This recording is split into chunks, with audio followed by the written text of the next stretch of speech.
Hi, my name is Rhema Jordan, and I'm here at Art of Noise. This is my artist talk. Well, thank you, Rhema. That was a wonderful performance that you just did.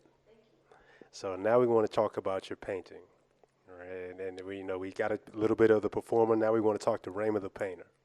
So when did you realize that you wanted to be an artist? I think I always enjoyed expressing myself, mostly in the form of writing and poetry as a kid.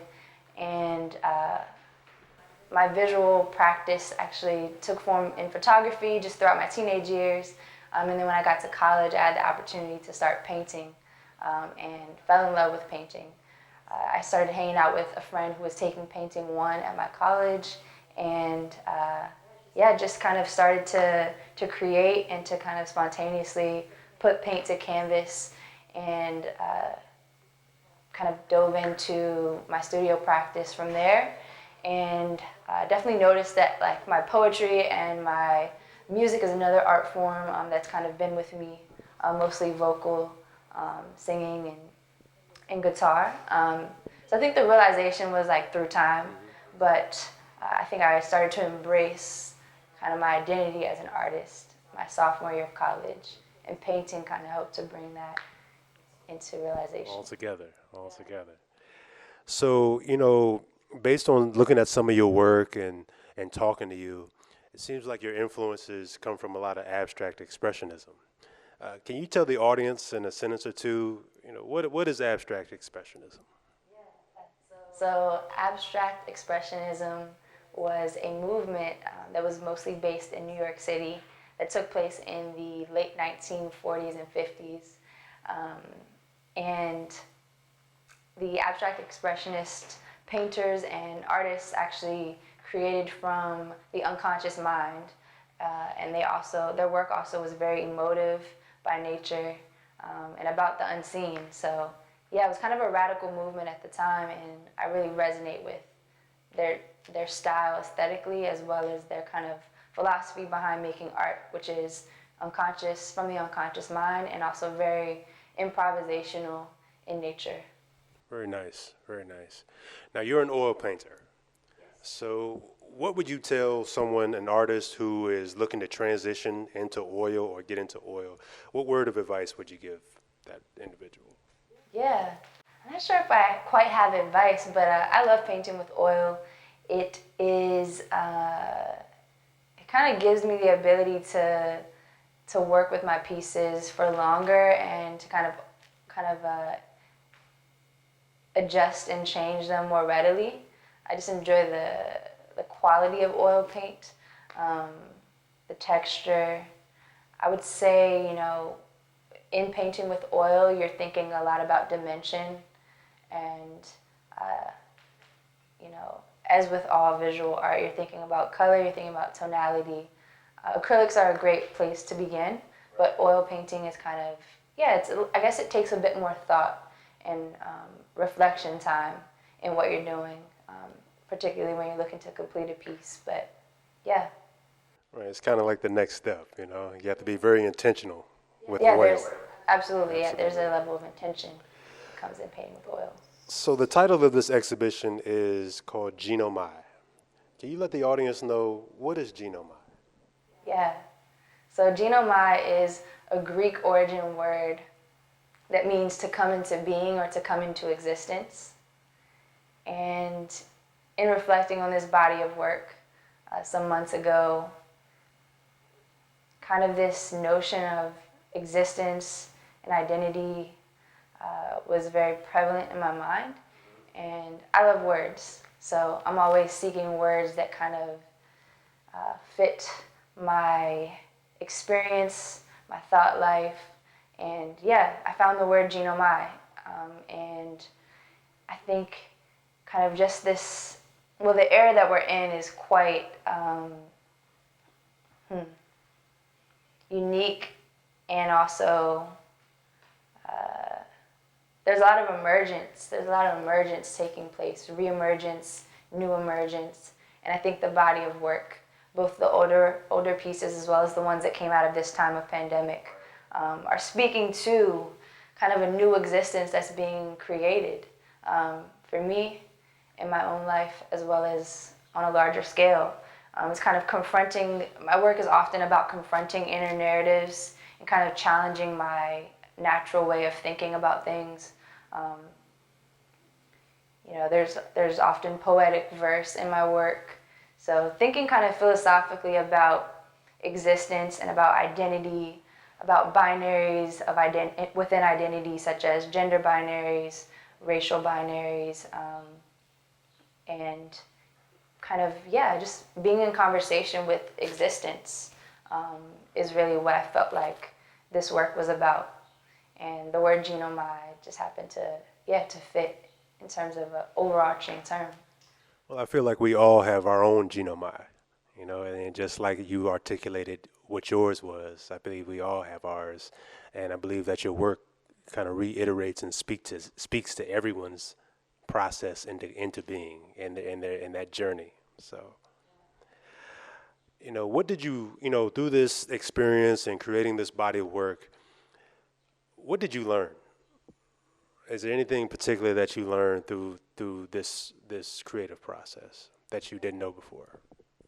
Oh man, the first thing that comes to mind with this body of work is stillness. So learning how to take time, not only in the process of making these paintings, so oftentimes drawing from kind of an abstract expressionist style of creating, my work is very improvisational and intuitive to begin. And I really enjoy that. It's very rhythmic. It's very much about movement. It's very much about emotion and feeling. But then there is a process that follows that is intentional in that I'm kind of looking and evaluating what has come from that improvisational state or space. And then I'm building upon that. I'm challenging it through my painting practice. Yeah. Excellent. Now, we just saw that awesome musical performance, and you're very talented. Were there any musical influences that went into your creation of Genomai? Music is always an influence. Sound, movement, rhythm. There are artists that I could list, but I think it's, for this body of work particularly, again, tapping into stillness, environmental sound, playing the bass, playing the guitar as breaks between painting, and kind of just tapping into a rhythm and a movement that is within.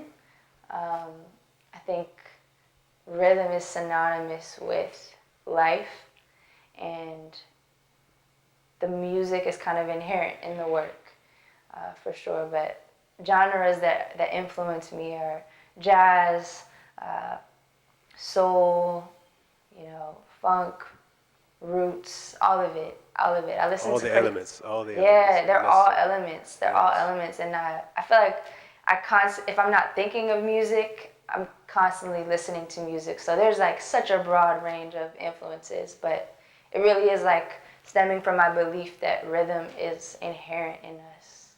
Absolutely. And it goes back to how words all kind of tie in your art, in your artistic expressions, through music, through sound, words, your poetry, and through your actual painting. So that's amazing. Who are some artists, either local, national, international, who are some artists that you would just love to work with? Well, that's a question. Oh man, visual or? Both. So visual, both a visual artist and a performing artist. Yeah. So I will zoom in and try to think of just a few, but there's so many. Musically, Robert Glasper.